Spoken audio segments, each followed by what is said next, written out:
Assalamualaikum warahmatullahi wabarakatuh. Alhamdulillahirabbil alamin wa bihi nasta'inu ala umurid dunya waddin. Wassalatu wassalamu ala asrafil anbiya'i wal mursalin sayyidina Muhammadin wa ala alihi wa sahbihi ajma'in. Rabbi shrah li sadri wa yassir li amri wa hlul 'uqdatam min lisani yafqahu qawli, amma ba'd. Yang terhormat Gus Baweh dan juga yang saya hormati para pemirsa Facebookia, pemirsa media sosial, berjumpa kembali dengan kami dalam rangka pengajian rutin kajian kitab tafsir Jalalain, masih bersama dengan Gus Baweh, Gus Imam Sibaweh di Pondok Pesantren Japura, Pondok Pesantren Makhbarul Ulum yang berdomisili di Desa Japura Lor, Kecamatan Panganan, Kabupaten Cirebon, Provinsi Jawa Barat. Oke, untuk mempersingkat waktu, angga kepada Gus Baweh untuk melanjutkan kajian kitab tafsir Jalalain. Dipersilahkan. Oke, terima kasih Kang Haris. Kita langsung saja, Mas Haris ya. Kita langsung Mas ya.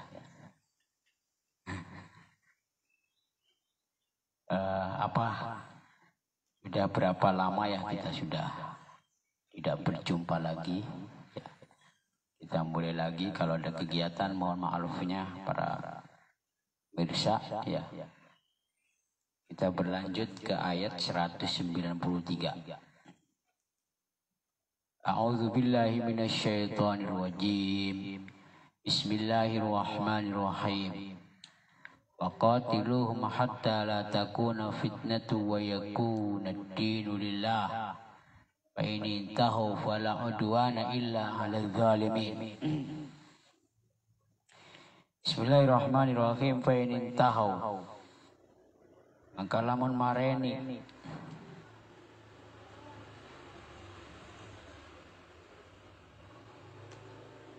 waqatiluhum ya. Waqatiluhum lan merangana sirakabe ing kufar. Hatta la takuna, sehingga orang nemu sapa sira. Hatta la takuna, sehingga orang tinemu apa fitnatun fitnah. Wa yakuna lan ora ketemu apa ad-dinu al ibadah.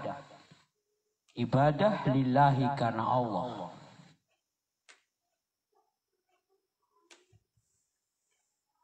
Fa in tahu, mangka lamun mareni sapa wong kafir. Kalau udwana, mangka ora perlu musuhan illa 'ala zalimina, ingatase piro-piro wong kang zalim. Jadi kita itu diperintah oleh Allah untuk memerangi orang-orang kafir. Ya. Tapi kalimatnya tidak terhenti di situ. Memerangi orang kafir jika mereka memulai mengajak perang.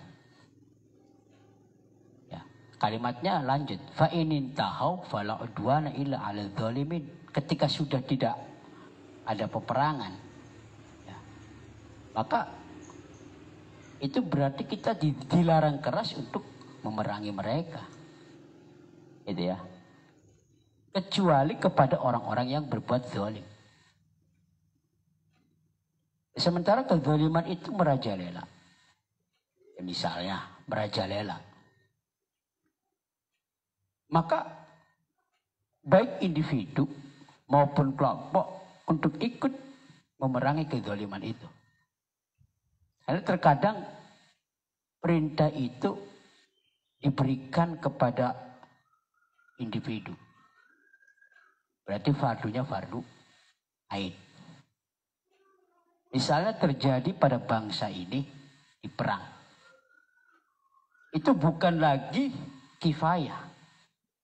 Bukan lagi satu kelompok kemudian menggugurkan kelompok yang lainnya ketika satu kelompok ini membela bangsa. Misalnya begitu. Dijajah oleh bangsa lain.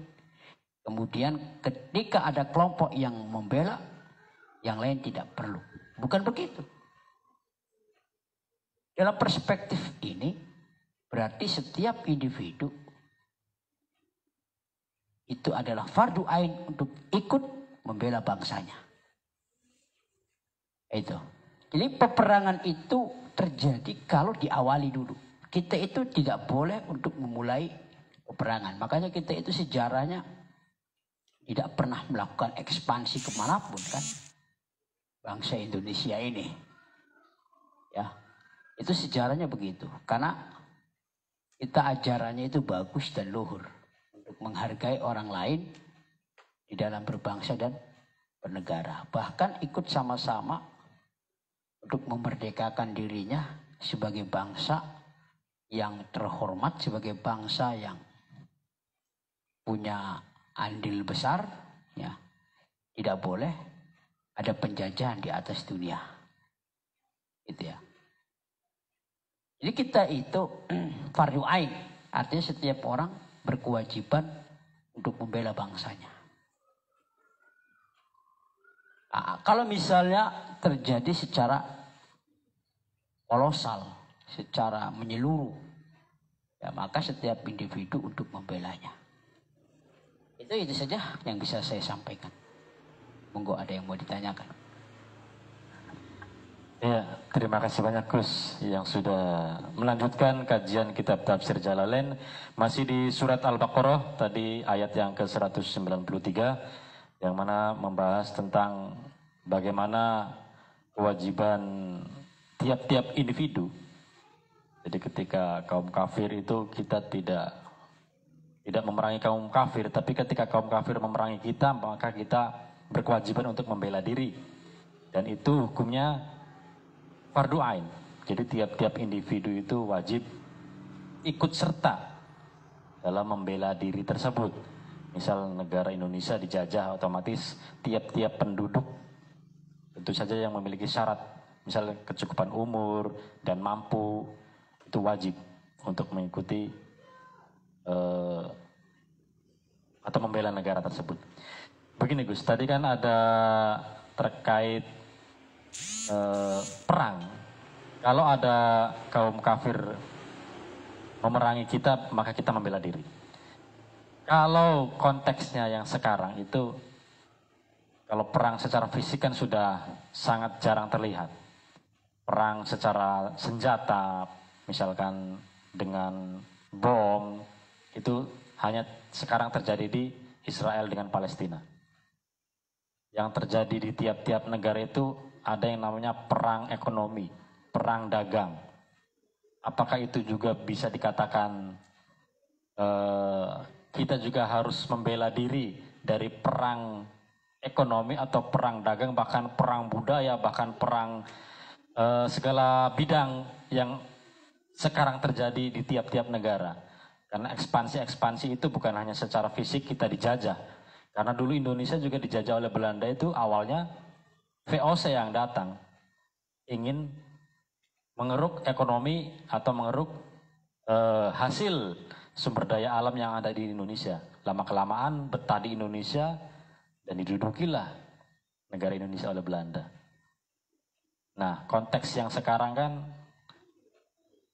penjajahan itu tidak lagi secara fisik, tapi secara segala bidang, baik ekonomi, sosial, budaya, dan seterusnya. Itu bagaimana menyikapi hal tersebut dengan yang tadi ayat yang disebutkan dalam surat Al-Baqarah, ayat yang ke-193. Mangga Gus. Oke, bangun tidur ya? Kenapa masih encer? Wah, mukanya masih muka menyeramkan. Tapi brilian juga pertanyaannya ya. Perang fisik beralih kepada perang ekonomi. Encer berarti. Nah, bagus ya. Kalau yang namanya perang itu adalah upaya untuk mendominasikan. Upaya untuk menguasai. Ketika ada upaya untuk mendominasi, ya harusnya tetap berupaya untuk tidak didominasi. Nah, itulah. Kalau kita didominasi, nanti akan seperti macan ompong. Kita besar, tapi tidak punya nyali untuk berperang. Melawan dominasi-dominasi itu. Kalau kita berperang secara ekonomi, ya kita pun juga harus mampu untuk menahan benturan perang itu dengan ekonomi. Misalnya yang sering kita dengungkan itu bagaimana produk lokal itu lebih dihargai daripada produk luar. Itu salah satu instrumen yang bisa memberikan pertahanan terhadap perekonomian rakyat. Karena kalau misalnya kita lihat India saja, untuk menghancurkan kekuasaan Inggris, itu cukup dengan tidak menyukai produk-produk Inggris. Mahatma Gandhi. Itu sejarah ya. Kita pun juga bisa ketika ada perang seperti itu, maka yang paling penting bagi kita adalah bertahan diri supaya tidak didominasi. Yang pertama. Yang kedua ini kita ini bersyukur ya sebagai bangsa yang tahan. Ada orang berupaya untuk menghancurkan ekonomi. Ada kelompok yang upaya menghancurkan ekonomi bangsa kita. Misalnya dulu itu dengan cara membeli dolar oleh George Soros itu ya. George Soros itu membeli dolar-dolar yang ada di Indonesia supaya bangkrut ekonominya, dan bangkrut ekonomi kita itu. Krisis moneter. George Soros. Kemudian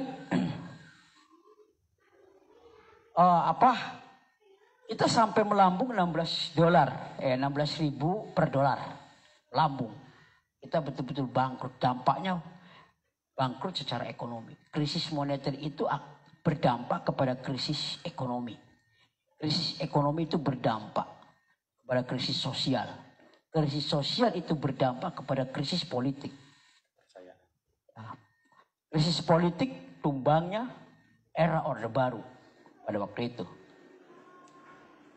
Tapi tidak menjadikan bangsa kita lemah. Dengan 16 ribu rupiah per dolar, tidak mengurangi gairah kita untuk bertahan terhadap gempuran ekonomi luar, ya, ekonomi barat. Kita malah 16 ribu rupiah itu, ketika sudah sedemikian menikmati dengan 16 ribu rupiah, justru semakin nikmat dengan 16 ribu rupiah. Kita mau diturunkan, jangan diturunkan.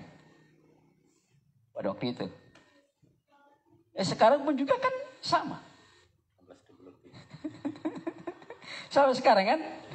Gak krisis ya? Ya, gak krisis. Ya. Karena kita memang negara kita ini tahan banting. Jadi dibombardir baik secara ekonomi, politik, budaya, ideologi, tetap kita bertahan terhadap ideologinya. Ideologi komunis masuk ke kita.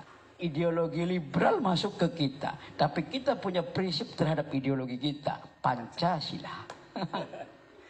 Ya. Keren ya. Itu makanya saya itu terkadang berpikir ini orang hebat banget gitu ya. Negara yang sedemikian besarnya, luas, berbeda-beda pula. Berbeda-beda suku bangsa, bahasa, adat istiadat, tradisi, agama. Itu harusnya bisa terpecah belah jadi beberapa negara gitu ya. Tapi bisa disatukan oleh Pancasila. Keren itu. Keren. Makanya kita itu bersyukur sebagai bangsa besar yang diikat oleh ideologi namanya Pancasila. Kalau dulu itu, kalau di zaman Rasulullah itu namanya Piagam Madinah. Kalau kita itu, istilah itu diadopsi oleh kita. Namanya Piagam Jakarta. Jadilah Pancasila. Keren. Ya. Dari kebangsaan ini,